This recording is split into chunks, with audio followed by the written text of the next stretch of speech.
Hi. This is your boy Eugene Smilez, and we are here with another podcast. I know it's been a long time since I've done a podcast, but I think anybody that's listening, y'all follow me probably on social media and other things. So I have been busy. First, I have been really focused on my music career. Um, I left my full time job to focus on my music and my media company, my LLC, the Eugene Smiles Production Company, ESPC.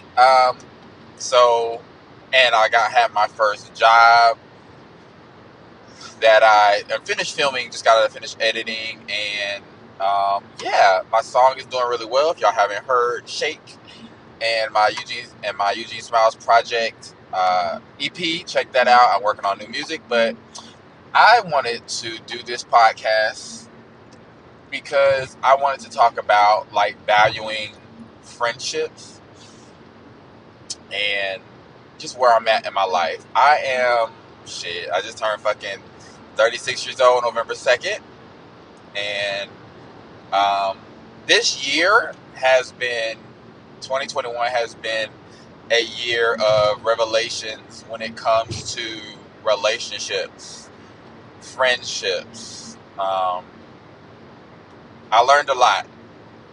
I learned a lot.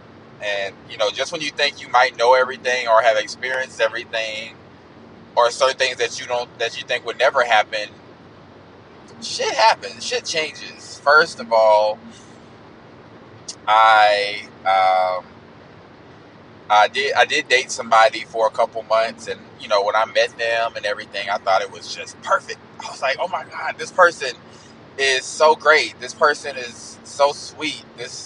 I just feel something with this person, and I was like, oh my god, and woo, after the first 30 days, I got to see who the real person was, and he was just a little cuckoo for Cocoa Puffs, but like real mental issues, like real mental illness. And it's so weird because people that knew me after I ended it, they were like, oh yeah, cause XYZ, and I'm like, dang, y'all ain't say nothing. Come on, y'all. But they weren't none of my close friends that knew him, but it was people that I have known me for a while. And I'm like, y'all ain't say shit. But I got to just look at that situation and be like, man, I almost like lost myself. I was allowing somebody to drain me and throw all of their responsibilities on me, their illness and their insecurities and all this stuff, and it was just like stressing me out. I was tired, physically tired. Um, yeah. Another thing is I have a friend, like one of my really close friends, actually a couple of people that I thought were like best friends. Now, when I say best friends, I ain't just, I don't use that word lightly. I don't use that phrase lightly. When I say best friends, I mean like we've been through, we've had personal conversations. Like there's like a sibling kind of relationship there. Like, and it was so weird because this particular friend, we we haven't talked a lot, and we don't talk that much anymore. And I used to go on trips every year for my birthday before Panorama happened. Panorama happened, but I used to go on trips every year for my birthday, and I would always invite them on the trip because I consider them one of my best friends. It's like kind of a boys' trip, and we um, he never came, and he would always he's in a relationship. He would always be like, oh yeah, I my me and such are going here because his boyfriend's birthday is in the same month. He's like, we're already going on a trip, da da da.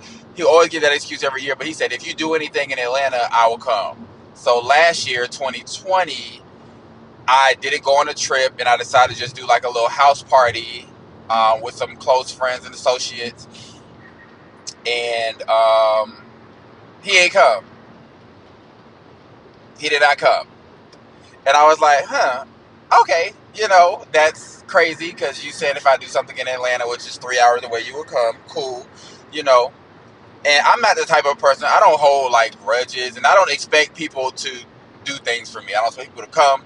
If you can't come, I'd rather you just tell me, hey, I can't come or whatever. But if you're like, oh, I'm gonna come if you do something in Atlanta, blah blah blah, then I think you should come unless there's like dire circumstances. But cool, he didn't come. I think I had made a decision there to not invite him anywhere else or to anything else. So Memorial Day weekend in Atlanta, I was invited out by one of my friends to this bar, and I went with another friend, and I walk around downstairs the bar. I go upstairs in the bar, and I see this friend who said, if you do something in Atlanta, I'll come. I see him upstairs in the bar. He lives 3 hours away. What is he doing in Atlanta? So I look up and see him smiling and waving at me. Well, I tell you, my facial expression did not change. It did not change. Nothing changed.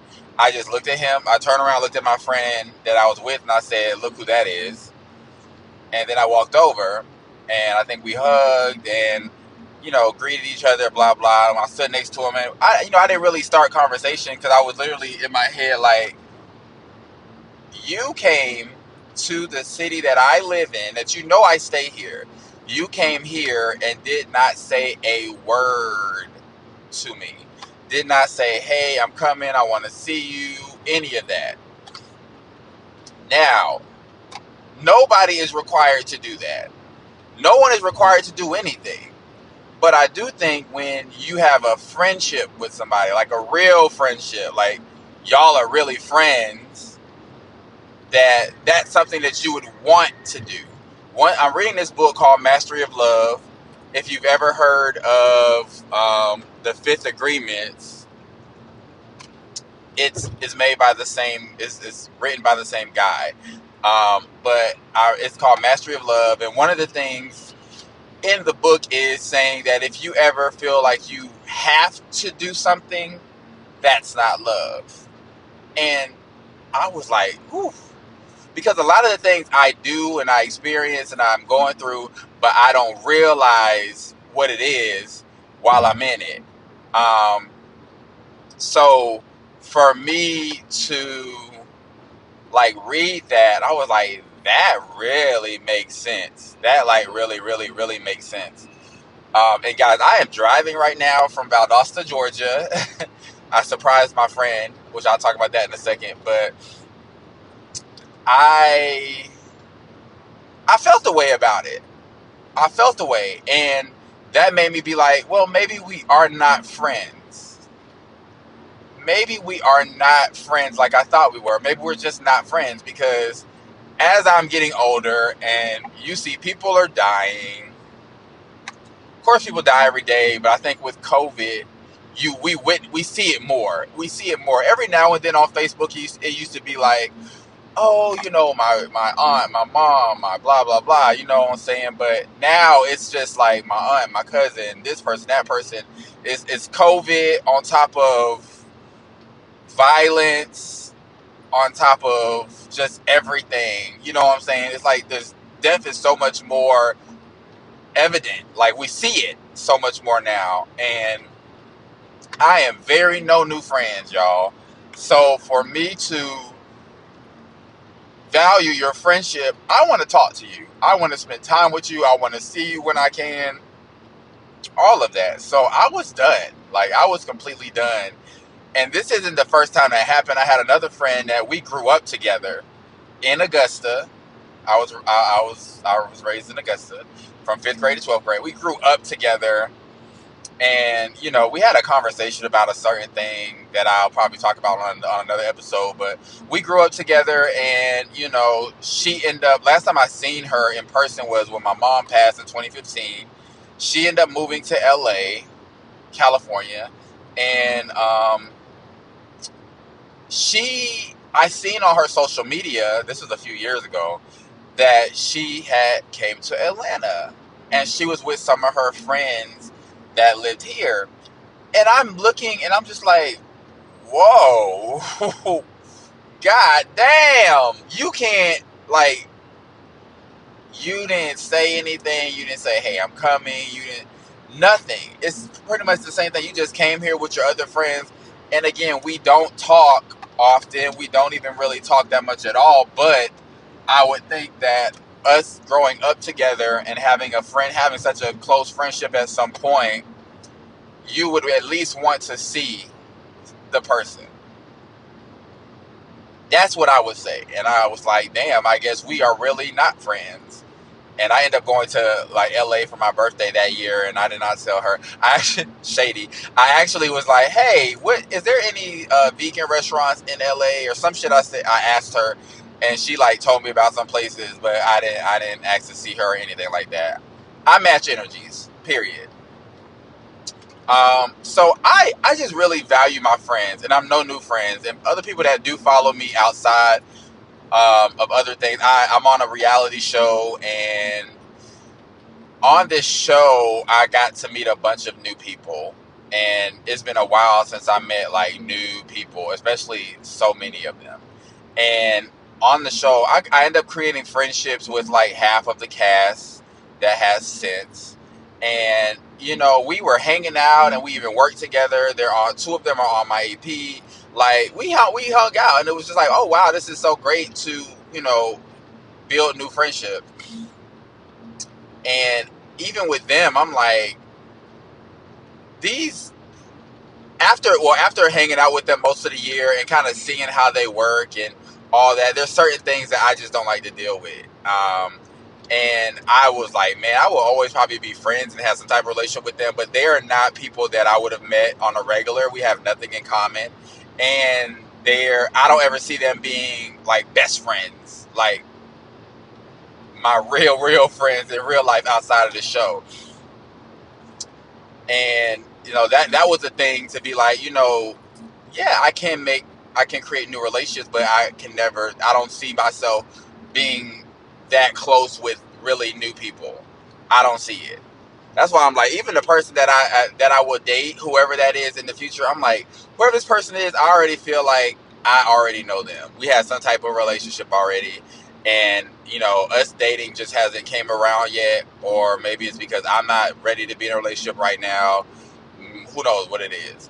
But I really, really, really value my friendships, and this brings me to my trip now. One of my friends, when I was in Valdosta for about 3 years. We used to party. We used to hang out. We used to party. I met her at my job. She was like, "You remember how we met?" I was like, "Yeah, we met at Convergence." She was like, "You was looking sad, and I gave you a chocolate rose." I remember that, but I kind of don't. Let me tell y'all something. If I ever have anything like dementia or some like, child, I wouldn't be surprised, which I probably won't even know, but because I have a hard time remembering shit, certain everything, and I also used to drink really heavy. I wasn't like drinking every day, but when I did drink, maybe I used to get down. um, so, and she sent me an invite for her birthday party in Valdosta, which is 3 hours away. And I was like, I probably won't be able to make it because I might go see my dad. And she was like, well, I just had to invite you. And this was like, this is Thanksgiving weekend. So when I was just thinking, and I said, what, I'm gonna go surprise her. I'm gonna go surprise her. So I came down. I actually messaged her sister and was like, hey, I'm coming, blah, blah, blah. Just trying to figure out a way to sneak me in or something like that. So I came, and I ended up surprising her, and she cried like she always does. And I just had a conversation. I don't know, I felt really emotional just seeing her, because she is one of the sweetest people I've ever met. Never heard her badmouth anybody, ever. And we've been around each other. Never heard badmouth anybody. Never heard anything negative come out her mouth. She's just so sweet. And it was good to see her and see her having fun and see her kids all grown up and all of that. It was great. And to see her mom. Now, every time I see people with their moms and stuff, and their moms are older, I'm like, God, I miss my mom so much. I really, really miss my mom. And seeing her mom that I knew, it was just like, God, I really miss her. And this is why I like really, really, really value my friendships, because people are leaving. And I was watching something, seeing something, and they were like, you'll never have enough time ever. You know what I'm saying? You can spend every day with a person, and then when they're gone, when they pass, you still wish you had more time. And I a lot of times wish that I always wish that I had more time with my mom. I was like, gosh, I wish I would have taken more trips with her, and I would have been able to do things, and it would have been so great for her to see me now doing things that I love. So I just really I really, really, really value relationships. So when people show that they don't value our relationship, then I'm over it. I still love them, but I'm not reaching out anymore, because I have another friend who does not call back, does not text. Let me tell you something. A pet peeve of mine is not calling me back. You need to call me back. And I'm not saying you got to call me back in 24 hours. I'm not saying you need to call me back in a week. Preferably a week, because come on, like, call people back. But you need to call people back. Period. You need to call people back. Because you never know what they need. You'll never know what's going on. And I used to go through depression, and when I was going through my depression, I didn't talk about it. I talked about it with like my bestest friend that I've known forever. But we've talked about it, but I've never talked about it with like a lot of people during the process, during me going through that. So you just never know. That person might be calling you because they just need an ear. They just want to talk to you. They just want to check on you. And if this is truly your friend and you truly love them, you would want to check up on them. Nobody is busy 24 hours a day. No one. Nobody's busy 24 hours a day, 7 days a week. I don't care what the fuck you got going on. Nothing. You know what I'm saying? And they always say you make time for what things you want to do. You want to do. So when people don't call me back, I do take it personal.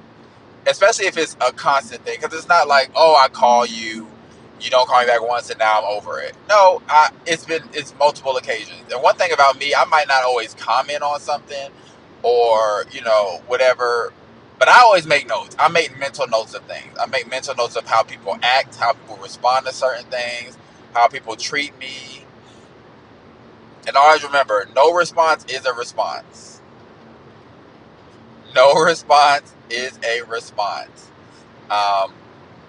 So I have a little section in my friendship part of my brain where it's like, oh, you don't want to call me when you come in town, or you don't want to call me back, or you don't value our relationship or our friendship. You go in this little pile. This is the, hey, I wish you the best, but we good. Like, I won't be reaching out anymore. I won't be concerned. You know what I'm saying? I won't be checking in with you or checking up on you. I love you, but yeah, go on over there. That's where I'm at. And again, I still wish them the best and want them to have success in whatever they're doing, but I cannot. No, I can't. I can't. I don't. You don't value our friendship, so I'm gonna step back. And with this particular friendship, where they're not calling me back, I'm like, if he wants to fix this, we'll have to talk in person. He's gonna have to take a flight down, and we're gonna have to talk in person. And this relationship is not just me. it's it's another friend of ours where we share the a mutual best friend. Um, so yeah, I'm very much show me that you love me. Show me that you care. That's how I am, and I value my friendships. And I just think if you really truly love somebody and you value your friendships or relationships in general, which meaning like family and all that, if you really truly value those relationships, you need to act like it. Period. You need to act like it. And this is not a thing where I'm like, you need to talk to your best friend every day. My best friend, my bestest best friend, we didn't talk for years. There was multiple spouts throughout our friendship where we didn't talk for years. We were just talking about like my freshman year in college, and I'm like, I don't even think we talked during my freshman year. And I think I met him when I was like maybe in eighth or ninth grade, and I don't think I talked back to him till like 11th, because I remember talking to him after I became drum major, and and then after that, I think when I went to Valdosta, I don't think I talked to him either. I don't. We didn't talk for like a couple years, so it was very weird. But since then, I think we have consistently talked, and we've talked about everything. We've been through everything. We've never got into a fight. We've never ever got into a fight or an argument. We've had a disagreement about something. Can't tell you what it was, but like we never ever. And I used to have issues with him calling me back too. I used to have issues with him calling me back, and even my friends now. And I talk shit. I'd be like, "Oh, you called me back?" Oh, da, da, da. You know what I'm saying? But if you love somebody, show them you love them. If you really truly love them, if you ever feel like you have to do something so somebody won't comment on it, then you don't love them, and you just need to tell them that you don't care, or you don't value the relationship, or you're just not friends with them. Just be honest and open about it. That's all I'm saying. That's all I'm seeing. Um, Thanks you guys for listening. Check out my music, everything else I got going on. We'll talk to y'all next time. Bye.